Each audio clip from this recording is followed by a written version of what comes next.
গরু ছাগল মাছ যেটাই বলি, এইটা কেন জানি এখনো আমরা মনে করি যে এইটা সবাই পারে। এটা জ্ঞান লাগে না, এটা যে কোনো একটা থাকবে, হয় বিএসটিআই থাকবে অথবা লাইভ স্টক থাকবে। আমার সেল ভলিউম বাড়ানোর জন্য আমরা এই নেগেটিভের স্রোতে নিজেকে গা ভাসায় দিচ্ছি। আপনি লাইভ স্টকের প্রোডাক্ট কাকে দিয়ে তৈরি করবেন? ফলোয়ার, হ্যাঁ, একটা হচ্ছে ইন্ডাস্ট্রিয়াল লেভেল, আরেকটা হচ্ছে মার্জিনাল ফার্মার লেভেল। আমি নিজেই করেছি, যে আমি জানি যে কোন ফিডে অ্যান্টিবায়োটিক আছে আর কার নাই। আমরা বলছি যে 2041 সালে আমার ভোক্তা হবে 220 টাকা ডিম, আমরা বলছি, হ্যাঁ, বাট আমরা কিসের বেসিসে বলছি? এই যে ইন্টিগ্রেশন বা কন্ট্যাক্ট ফার্মিং, এইটা একটা আপনার সূক্ষ্ম একটা দিক, যার কারণে দেখবেন তার ফিড সেল বাড়ানোর জন্য করছে। খামারিদের সবসময় অভিযোগ আপনাদের প্রতি, যারা ইন্ডাস্ট্রিয়ালিস্ট আছেন, ফিড ইন্ডাস্ট্রিয়ালিস্ট, যে আপনারা ফিডের দাম অনেক বেশি রাখছেন। প্রাণীজ সম্পদ সেক্টর বা প্রাণীজ আমিষ যেটাকে বলি, সেখানে যদি আমাদের এখন সবচেয়ে বেশি আলোচিত বিষয় হয় ফার্মারদের কাছে, সেটা হচ্ছে ফিড সেক্টর এবং ফিডের দাম। এছাড়াও যারা ইন্ডাস্ট্রিয়ালিস্ট আছে তাদের ক্ষেত্রে নতুন একটি বিষয় হয়ে দাঁড়িয়েছে, সেটা হচ্ছে বিএসটিআই। তো আমরা আজকে ফিডের দাম, ফিড সেক্টরের সার্বিক অবস্থা এবং বিএসটিআই এর যে কার্যক্রমগুলো আছে সেই বিষয়ে কথা বলবো। আমাদের সাথে আছেন ইউকে বাংলা ফিডের প্রধান নির্বাহী জনাব মোহাম্মদ জাহিদুল ইসলাম। জাহিদ ভাই, আপনাকে এগ্রি নিউজে স্বাগতম। আপনি একটু আজকে আপনারা কেমন আছেন, বাংলাদেশের ফিড সেক্টরের বর্তমান পরিস্থিতিটা একটু বলেন প্লিজ। আসসালামু আলাইকুম। এই সেক্টরে আসলে 28 বছর যাবত কাজ করছি। সো জানেন তো যে আসলে শুরুর দিকে একটা সেক্টর যেভাবে থাকে, এটা ধীরে ধীরে ডেভেলপ করে, এক সময় স্যাচুরেশন হয়ে যায়। তো আমাদের ফিশ সেক্টর অবস্থা এখন আছে ফুললি মানে স্যাচুরেটেড একটা সেক্টর। তো এখানে সবচেয়েতে কিছু কিছু মানে বিতর্কিত কথাবার্তা আমরা শুনি, হ্যাঁ, যেমন এই যে এর মধ্যেই বিএসটিআই তার ফিড মিলের কোয়ালিটি নিয়ে তারা মোবাইল কোড করেছে এবং বিভিন্ন জায়গায় তারা শাস্তিও দিয়েছে, জরিমানাও করেছে। বাট প্রথম কথা হচ্ছে যে বুঝতে হবে যে ফিড এবং কনজিউমার আইটেম দুইটা এক না। তো ফিডের গুণগত মান আসলে এটা কিসের উপর নির্ভর করে? এইটা তো মানে আপনি চোখে দেখতে পারবেন না, যে একটা যদি দেখলেন এসে জরিমানা করলেন, বিষয়টা তা না। কিন্তু যে কোনো কিছুর একটা প্রিডিকশনের ভিত্তিতে অনেক কিছু করা যায়, বাট প্রিডিকশনের ভিত্তিতে আপনি কোয়ালিটি যাচাই করতে পারবেন, স্পেশালি ফর দ্য ফিড। একটা ফিডে কি আছে এইটা নিয়ে কথা বলতে হলে অবশ্যই এটা ল্যাবে পাঠাতে হবে। ল্যাবে পাঠানোর পরেই এটা নিয়ে কথা বলা যাবে। আচ্ছা, এইখানে আপনারা বললেন যে ল্যাবে, আমি বিএসটি এর যে কর্মকর্তারা আছেন তাদের যে ভাষ্য আমি দেখলাম, তারা বলতেছেন যে তারা ল্যাব টেস্ট করছে। আর আরেকটা বিষয় হচ্ছে যে তারা বিএসটি এর যে অভিযানটা পরিচালনা করছেন সেটা হচ্ছে 2018 সনের একটা আইন আছে যেটা পাশ হয়েছে, সেই আইন অনুযায়ী তারা করতেছেন। কিন্তু আপনারা এই আইনের ব্যাপারে কি, এই আইনটা যখন পাশ হয় যে আপনাদের এই ফিড মিলগুলোতে তারা অভিযান চালাতে পারবে বা তাদের আওতায় ফিডগুলো, সেই সময় আপনারা কি কোনো এই ব্যাপারে সরকারের কাছে প্রতিবাদ বা কিছু আপনাদের জানাইছিলেন?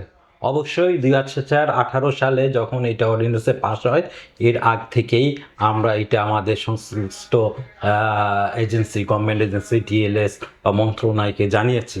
বিকজ যে আমরা যদি বলি যে সবচেয়ে বৃহত্তর সেক্টর কি, এগ্রিকালচারে এই জায়গায় অনেক প্রোডাক্ট আছে, এর মধ্যে সার আছে, বীজ আছে। সো দেখবেন এই সমস্ত এগুলোকে আমরা বলি টেকনোলজি, টেকনিক্যাল প্রোডাক্ট। এইগুলো আসলে যাচাই করতে হইলে খুব স্ট্রং একটা সংস্থা লাগে, যাদের সব আছে, ল্যাব থেকে শুরু করে এভরিথিং আছে। তো সেই ক্ষেত্রে এগ্রিকালচারে কিন্তু বিএসটিআই আওতায় নাই। আচ্ছা, এইটা কিন্তু তাদের কৃষি মন্ত্রণালয়ের আন্ডারেই আলাদা আলাদা বীজ, তারপরে আপনার সার, আলাদা আলাদা এজেন্সি আছে, তারাই এইটার মনিটরিং করছে এবং টাইম টু টাইম টেস্ট করছে। তারপরে যদি কাউকে মনে করে যে এইটা শোকজ করা দরকার, এটা বাতিল করা দরকার, করছে। এই জায়গায় কিন্তু বিএসটিআই ইনভলভমেন্ট নাই। ঠিক আমরা মেডিসিন, হিউম্যান মেডিসিন, কোনো ফার্মাকে কি দেখেছেন বিএসটিআই তিল নাই? কারণ এটা খুব টেকনিক্যাল, এটা ফার্মাসিস্টের ব্যাপার।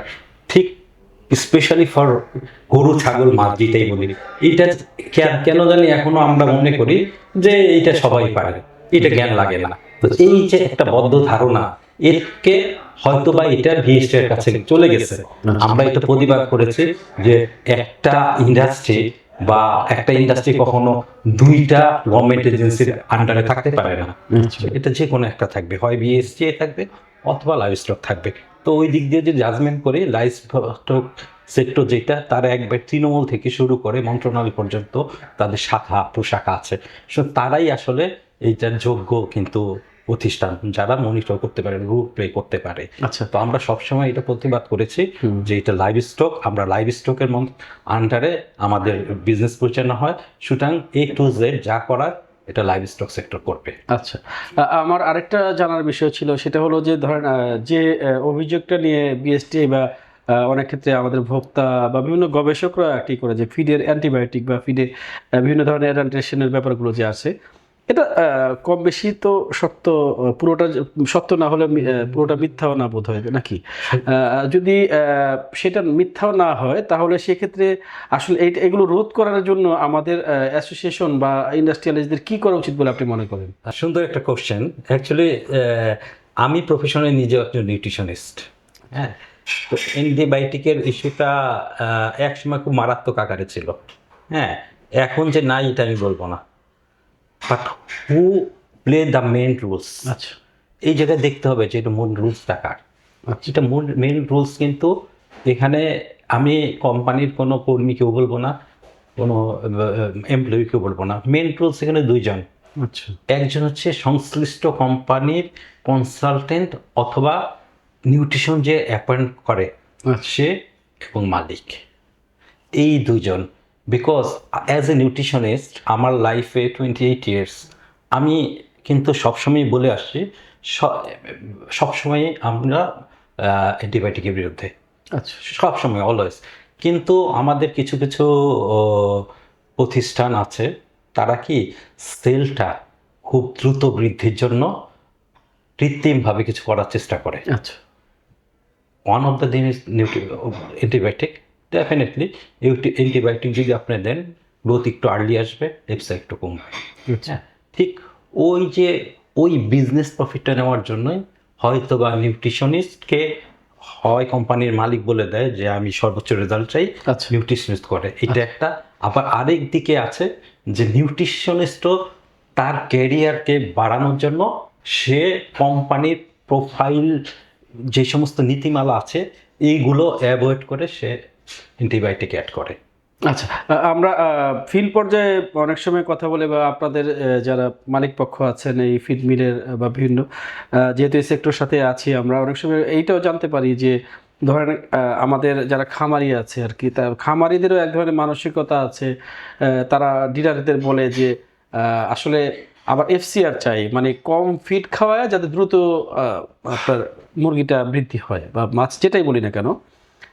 তো এই যে এই আমাদের যে এই যে ফিড অ্যাডাল্ট্রেশনের প্রশ্নটা যে আসে, সেক্ষেত্রে কি এখানে তো আমাদের খামারিদেরও এক ধরনের দায়বদ্ধতা আছে। তো এই ক্ষেত্রে আপনার মতামত কি? অবশ্যই খামারিদের দায়বদ্ধতা যে একবারে নাই বলবো না, বাট আপনি দেখেন আজ থেকে 30 বছর আগে আমি নিজেই কখনো চিন্তা করি নাই যে আমি বোতলজাত পানি খাবো। আচ্ছা এখন দেখবেন একটু রিক্সাওয়ালা থেকে শুরু করে সবাই কিন্তু বোতলের পানি কিনে খাচ্ছে। ঠিক এইগুলো এত বছর পরে কেন এটা হচ্ছে, এইটা প্রত্যেকটা নাগরিকের মধ্যে একটা সচেতনতা বৃদ্ধি পাইছে। আচ্ছা সো ঠিক সেইভাবেই আমরা তো প্রচুর পরিমাণ আমাদের প্রচার প্রসার করতে হবে যে অ্যান্টিবায়োটিক ফ্রি মুরগি, মানে খামারিদের সচেতন করতে হবে। খামারিদের সাথে অ্যান্টিবায়োটিক ফ্রি মিট উৎপাদন করতে হবে। আচ্ছা এবং এইগুলো যাতে অ্যান্টিবায়োটিক ফ্রি এরকম যদি কোনো সার্টিফিকেশনের ব্যবস্থা থাকে, সংশ্লিষ্ট এজেন্সি যদি এরকম সার্টিফিকেশনের ব্যবস্থা করে এই এই এই এই ফার্মে অ্যান্টিবায়োটিক ফ্রি, তো সে কিন্তু আমরা যদি কনজিউমার সচেতন হই তো সেই ক্ষেত্রে 5-10 টাকা কেজিতে কিন্তু আমরা দিতেই পারি। আচ্ছা একটা দেখবেন যে আমার কাছে এটা অবাক লাগে, একসময় নিউট্রিশনের কাজ করছি, অনেক ভ্যালু অ্যাডেড প্রোডাক্ট তৈরি করছি। হ্যাঁ, তার মধ্যে আপনি যদি দেখবেন ওমেগা 3, তারপর হচ্ছে কিডস এগ, হ্যাঁ, এগুলো তৈরি করেছি। হ্যাঁ, তো সেই ক্ষেত্রে আপনি দেখবেন এখন বাজারে সম্ভবত প্যারাগন এবং রেনেটার কিছু কিছু ডিম, মুরগির ডিমের কুসুম একবারে হাসির ডিমের মতো, আচ্ছা। হ্যাঁ, একবার কমলা রঙের হলুদ যেটা ওইটা, এইটার কিন্তু এখন সেল বেড়ে গেছে। আচ্ছা। আমি আমার এলাকায় দেখি একজন নিয়ে আসে সিল মারা, সিল মারা কি প্যারাগন সিল, এটা তারা 10 মানে ডজনে 10 থেকে 20 টাকা কিন্তু বেশি বিক্রি করতেছে এবং বাড়তেছে। তার মানে আমি যদি বলি যে ক্রেতা কিন্তু মানে ভালো জিনিসটা 5-10 টাকা বেশি দিতে চায়, ভালো জিনিসটা চাচ্ছে। ভালো জিনিসটা চাচ্ছে। তো সেই ক্ষেত্রে এটা আমাদের আসলে প্রচুর পরিমাণে এটা নিয়ে কাজ করতে হবে, আদারওয়াইজ আমরা তো আসলে কাজ করছি না। আমরা যেটা করছি যে আমি আমার প্রতিযোগিতা, আমার সেল ভলিউম বাড়ানোর জন্য আমরা এই নেগেটিভের স্রোতে নিজেকে গা ভাসায় দিচ্ছি। আচ্ছা, এই সেলস বাড়ানোর জন্য একটা যে ব্যাপার আছে, আমি একটু আগে ফার্মারদের সচেতনতার ব্যাপার কথা বললাম, ঠিক সেম আপনাদের যারা ফিড মিলার যারা আছেন, যে ধরেন এফসিআর এক ধরনের প্রতিযোগিতা আছে, যে কোনো প্রোগ্রামে গেলে আমরা একটা বিষয় দেখি এফসিআর কমানো গেলে সেই ক্ষেত্রে উৎপাদন খরচ কমে, ফাইন। বাট এইটার ক্ষেত্রে অনেক সময় তো ধরেন ফিডের অ্যাডাল্ট্রেশনের একটা প্রশ্ন আসে। আবার আমরা যদি এফসিআর কমিয়ে যায় সেক্ষেত্রে আসলে আমাদের যে খামারি পর্যায়ে ফিডের দামে তো সেটা কোনোদিন ইফেক্ট আমরা দেখি না। এই যে এফসিআর যে প্রতিযোগিতা আছে, এই ক্ষেত্রে আপনার বক্তব্য জানতে চাই। এফসিআর এর প্রতিযোগিতার বিষয়টা হচ্ছে কি, আমি জানি না যে মুরগি তো আমরা সবাই খাই, বাস এজ আমার আগ্রহে বলেন, আমার পেশায় বলেন, আমি একজন নিউট্রিশনিস্ট, তো আমার কিছু কিছু কাজ কিন্তু আমি করি, হ্যাঁ, নিজের খেলেই বলেন বা নিজের অভিজ্ঞতার ঝুড়িটাকে বাড়ানোর জন্য করি।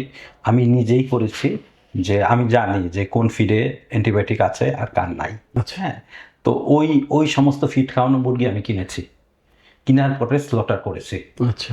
ওয়েট করেছি, ওয়েট করার পরে আমি কি করেছি, ওইটার চেয়ে ওপেন ওয়াটার, কোনো মাংস খুললে দেখবেন যে পানি বের হচ্ছে, হ্যাঁ, পানিটা মেপেছি, আবার পরবর্তীতে স্কেলে দিয়েছি। তো সেই ক্ষেত্রে আমরা যেটা মনে করছি যে ওয়েট বেশি, বাসায় নিয়ে যাচ্ছি, বড় মুরগি কিনছে, আসলে কিছুই কিনেন নাই, কিনেছেন পানি। আচ্ছা। কিনেছেন পানি। হ্যাঁ, সো এই যে এই সমস্ত অ্যানালাইসিস, এই সমস্ত পরীক্ষাগুলো করতে হবে, জানাইতে হবে। হ্যাঁ, কারণ আমি একটা মুরগির ভিতরে পানিকে আমি পয়সা দিলাম, কি দিলাম, একটা পানি, আপনি যদি পানির দাম এখন কত, বোতল ওয়াটার 1 লিটার কিনলে 20 টাকা পাবেন, বাট একটা 30 টাকা মুরগির, এক মুরগি কেজি দাম কত, পার ইউনিট কত দেখেন। তাহলে আমি তো মনে করতেছি আমি জিতে গেছি, আসলে আমি জিতে নাই। তো এই যে এই সমস্ত ক্ষুদ্র ক্ষুদ্র আপনি বিচক্ষণতা বা এইগুলো দিয়ে আসলে বুঝাইতে হবে আমাদের। আর ফিডের দাম যেটা বললেন, আমি ফিডের দামে পরে আসছি। আমার আরেকটাই ছিল, সেটা হচ্ছে যে ধরেন আমাদের দেশে প্রায় বিভিন্ন গবেষক তারা আমাদের এই মুরগি বলেন, মাছ বলেন, গরু বলেন, সেইটা নিয়ে গবেষণা রিপোর্ট প্রকাশ করে এবং তারা বিভিন্ন অ্যাডাল্ট্রেশনের বিষয়গুলো সামনে নিয়ে আসেন। তো আমার একটা আপনাদের একজন নিউট্রিশনিস্ট এবং সায়েন্টিস্ট, আমার একটা জানার বিষয় ছিল যে ধরেন আমাদের যে ওয়েট মার্কেট বা কাঁচা বাজার যেটা আছে, ধরেন আপনি একটা খুবই ভালো, আপনি একটা মুরগি, গরু অথবা মাছ সেটাকে চাষ করলেন, একদম ভালো সব পর্যন্ত, কিন্তু আমাদের যে কাঁচা বাজারে যে ধরনের যে মুরগিগুলো যে রাখা হয়, যেভাবে মাছগুলো যেভাবে রাখা হয়, সেখান থেকে যদি একটা স্যাম্পল নিয়ে আসে অথবা মানুষ কিছু নিয়ে আসে, সেখান থেকে তো আপনার একটা হইতে পারে, মানে ওইটা দূষণ ছড়াতে পারে। এই বিষয়টাতে যাতে আমাদের যে বলা হয় যে ফিল টু ফর্ক বা টেবিল, এই বিষয়ে আমাদের কাজ এবং সচেতনতা কিভাবে করা যায় বলে মনে করেন? কারণ আমরা তো দেখা গেছে যে একটা ভালো প্রোডাক্ট নিয়ে আসলো, তো আপনি একটা ভালো প্রোডাক্ট ঠিকই তৈরি করছেন, কিন্তু যদি আপনার বাজারে, কাঁচা বাজারে যদি ওইখানে অ্যাডাল্ট্রেশনের সুযোগ থাকে, তাহলে তো আপনার দোষটা আলটিমেটলি আপনার হবে। হ্যাঁ, আচ্ছা। হ্যাঁ, সুন্দর প্রশ্ন। অ্যাকচুয়ালি একটা জিনিস লক্ষ্য করবেন, হ্যাঁ, আমরা ইভেন তো আমাদের পার্শ্ববর্তী দেশ ইন্ডিয়া, আমরা গভর্নমেন্ট লেভেলে কিন্তু অনেকবার চেষ্টা করছি, আমাদের ইন্ডাস্ট্রি চেষ্টা করছে যে যেটা স্লটার, আধুনিক স্লটারের মাধ্যমে গরু বলেন, মুরগি বলেন, বা এটা প্যাকেটজাত করে বিক্রি করবে। বাট একটা জিনিস আপনার খেয়াল আছে কিনা, আমরা দামের ব্যাপার একটু প্রেফারেন্স, আপনার খেয়াল আছে কিনা যে এক সময় আপনার ইন্ডিয়া থেকে গরু বা মহিষের মাংস ঢুকছিল, হ্যাঁ ঢুকছিল, তখন আমাদের দেশে গরুর দাম তখন ছিল 700-750 টাকা, হঠাৎ করে বেড়ে গেছে 550 থেকে 7-8 বছর আগে। তখন কিন্তু ইন্ডিয়া থেকে ইম্পোর্ট করা হয়েছিল, তো একবার যে মাংসটা কিনছে দ্বিতীয়বার আর কিনে নাই। হ্যাঁ ইভেন তো এইবারও গত পরশুদিন দেখলাম যে ব্রাজিলের থেকে প্রসেস এরকম বিফ মিট আনতে চাচ্ছে। সো আলটিমেটলি যারা আনবে তারা আমার মনে হয় না প্রফিট করতে পারবে। হ্যাঁ, ইন্ডিয়ার ডিমের ক্ষেত্রেও তাই হয়েছে। আচ্ছা। এখন কেন যে আসলে অ্যাজ এ মানে মুসলিম বলেন বা অ্যাজ এ জাতিগতভাবে বলেন, আমরা কিন্তু অভ্যস্ত যে আমি মুরগিটা দেখব এটা রোগাক্ত কিনা, একটু বাড়ি দিব, এটা ঠিক মতো মানে করতেছি কিনা, অ্যালার্টনেস দেখাচ্ছে কিনা, এই মুরগিটা দাও, জব করে আমরা নিয়ে যাই। আচ্ছা এবং ফ্রেশটা এইটা আমরা জাতিগতভাবে কিন্তু আমরা এই জায়গায় আছি। ইন্ডিয়াও এইভাবেই আছে, এই জায়গা থেকে বের হইতে পারে নাই। আর এই জায়গা থেকে বের হইতে হইলে আপনার কিন্তু দুইটা জিনিস এসে যাচ্ছে। হ্যাঁ, আপনি লাইভ স্টকের প্রোডাক্ট কাকে দিয়ে তৈরি করবেন, ফলোয়ার। হ্যাঁ, একটা হচ্ছে ইন্ডাস্ট্রিয়াল লেভেল, আরেকটা হচ্ছে মার্জিনাল ফার্মার লেভেল। আপনাকে বেছে নিতে হবে। বাট অতীতেও পাস্ট গভর্নমেন্টের সময়ও এটা নিয়ে আমার কিছু ডিএলএসএ বা মিনিস্ট্রিতে আমার আলাপ হয়েছে উচ্চ পর্যায়ে। তো Bangladesh always prefer the marginal level. আচ্ছা বিকজ যে তাদের বাংলাদেশে দেখবেন যে ক্ষুদ্র ব্যবসায়ীদের করে উদ্বুদ্ধ করে একটা ফার্ম। তো এই জায়গা থেকে আসলে বের হওয়া যাবে না। না, আমরা বের হওয়া যাওয়া উচিতও না, কারণ আমাদের তো প্রান্তিক খামারিদের টিকে থাকতে হবে। আর এই ইন্ডাস্ট্রিটা আসলে যারা আমরা বলি যে ভিত্তি রচনায় হয়েছে প্রান্তিক খামারের দিয়ে। হ্যাঁ, কিন্তু আমরা এইটাও দেখতে পাচ্ছি যে ধরেন আপনার বিগত যদি 1 দশকের হিসেব করি, তাহলে মোটামুটি আমি যেটুকু আমার ডাটা আছে হয়তো 50%-এর উপরে খামারি ঝরে গেছে। হ্যাঁ, তো আসলে এই তাদেরকে ধরে রাখার ক্ষেত্রে আমাদের কি করা উচিত? সুন্দর কোশ্চেন। হ্যাঁ, আপনি মিল ভিটার কথা মনে আছে? হ্যাঁ, মিল ভিটার মডেলটা কোথা থেকে আসছে? ইন্ডিয়ান আমুল। হ্যাঁ হ্যাঁ, এটা সম্পূর্ণই একটা সমবায় ভিত্তিক একটা প্রতিষ্ঠান। তো আমাদের যে খামারি ঝরে যাচ্ছে ডিউটিটা মিডলম্যান। আচ্ছা হ্যাঁ, তারপরে ইন্ডাস্ট্রির প্রোডাকশন ফরকাস্টিং। আমরা বলছি যে 2041 সালে আমার ভোক্তা হবে 220 টাকা ডিম, আমরা বলছি। হ্যাঁ, বাট আমরা কিসের বেসিসে বলছি? আমরা কি করে করছি যে 2041 সাল পর্যন্ত আমাদের দেশে কত বেকার থাকবে, কত কর্মসংস্থান সৃষ্টি হবে? আপনার যদি এই সমস্ত ফোরকাস্ট না থাকে তাহলে পারচেস ক্যাপাসিটি বাড়বে কিভাবে? একটার সাথে কিন্তু একটা লিঙ্ক। আচ্ছা হ্যাঁ, সো সেই ক্ষেত্রে আমাদের ইন্ডাস্ট্রি কি করতেছে? অ্যাকর্ডিং টু ডাটা তারা প্রোডাকশন বাড়াচ্ছে, কিন্তু কনজিউমার বাড়ছে না।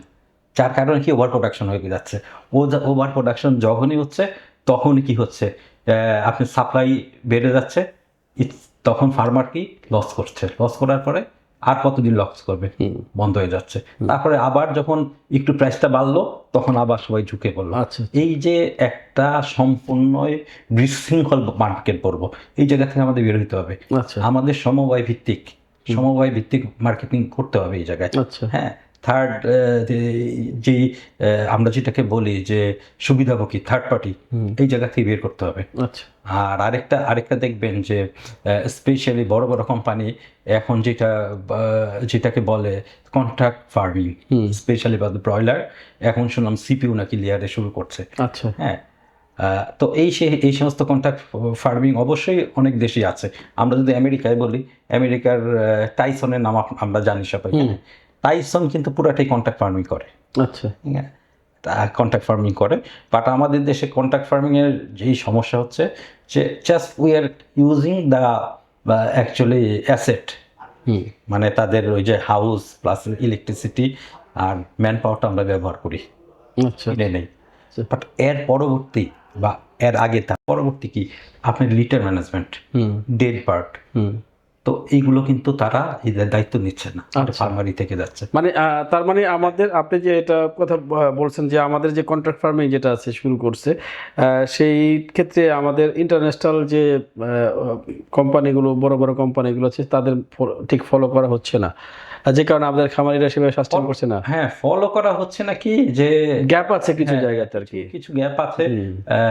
বিকজ আপনি রেটটা নির্ধারণ করে দিচ্ছেন, রেটটা দেখে যে জাস্ট অনেকটা আমি যেটা বলবো গ্যামলিং এর মতোই।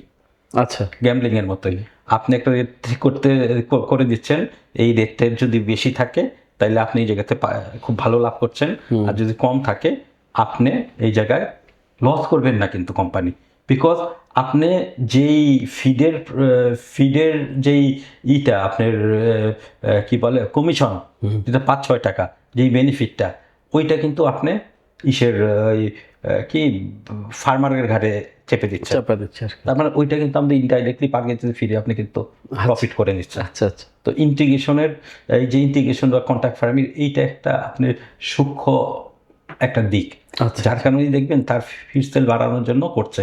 কিন্তু আমার এই জায়গায় সাজেশন যেটা থাকবে, এই কন্ট্রাক্ট ফার্মিং এর সাথে অবশ্যই গভর্নমেন্ট এজেন্সি যুক্ত হইতে হবে, এই জায়গায় প্রফেশনাল এজেন্সি যুক্ত হইতে হবে।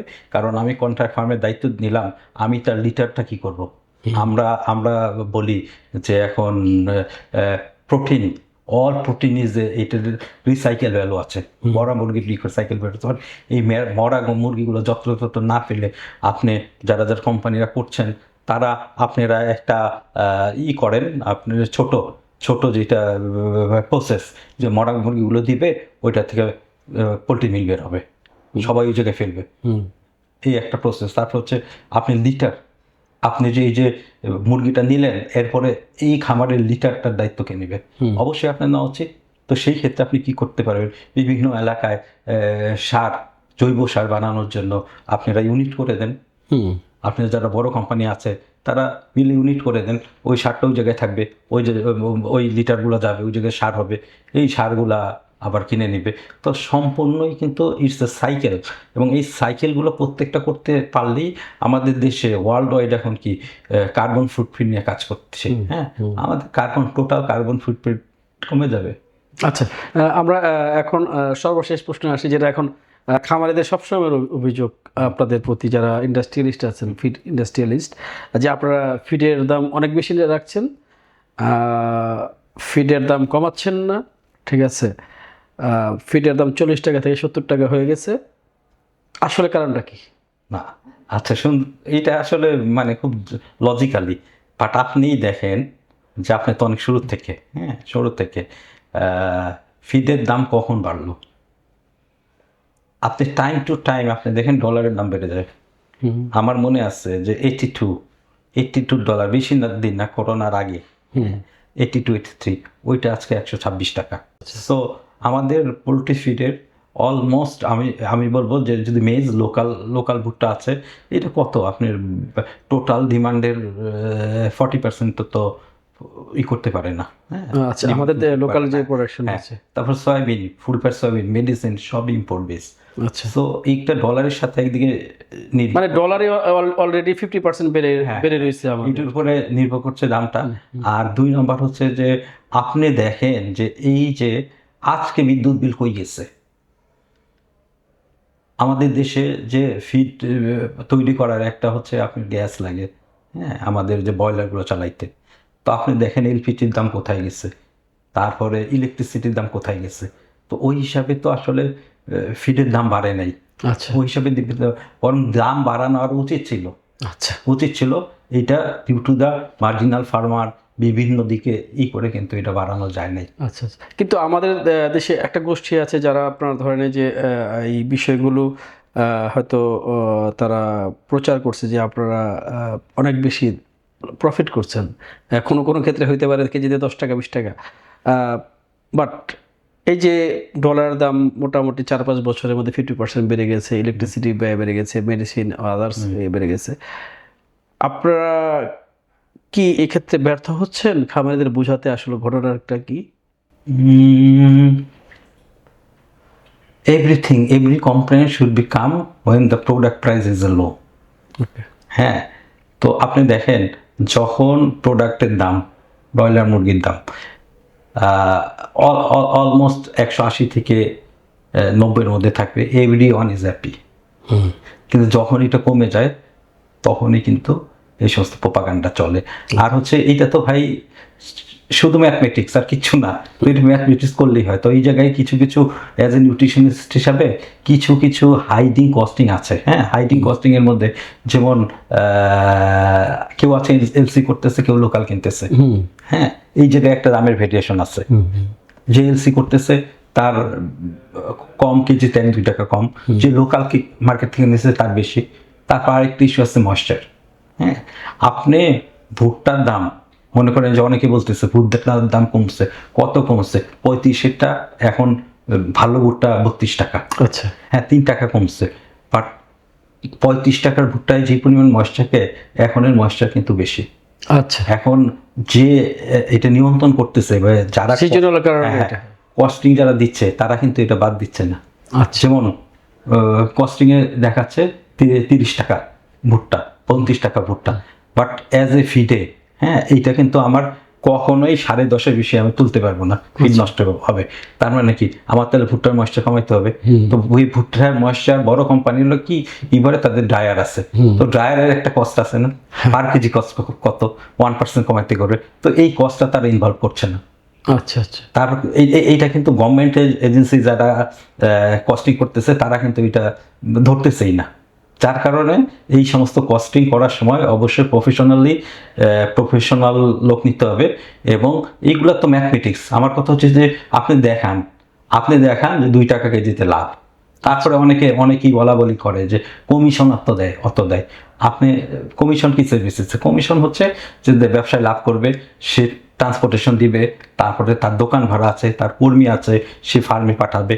তো একটা ফিডে আপনি দেখেন যে কোম্পানির ফ্যাক্টরি থেকে শুরু করে ফার্ম পর্যন্ত পার কেজি ফিডে আপনি দেখেন 5-6 টাকা, তো এটা খরচই হয়ে যায়। আচ্ছা, আমি তাহলে ফিডের দাম বাড়ার যদি আমি বলি যে মোটা দাগে মূল 3টা কারণ, খুব সংক্ষেপে বলেন 3টা কারণ কি?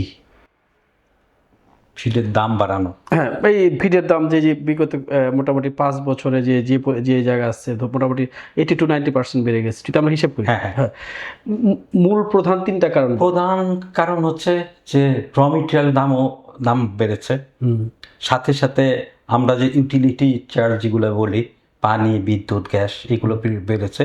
তার সাথে সাথে আমি বলবো যে লাইসেন্সিং এজেন্সি, আমাদের 28টা লাইসেন্স করতে হয়। হ্যাঁ, এই 28টা লাইসেন্সের একটা কস্ট আছে না, এবং এটা আরো বাড়তেছেই। হ্যাঁ, এই যে এই 3টা কস্ট আমার বেড়ে গেছে। সর্বশেষ আমাদেরকে সময় দেওয়ার জন্য আপনাকে ধন্যবাদ জাহিদ ভাই।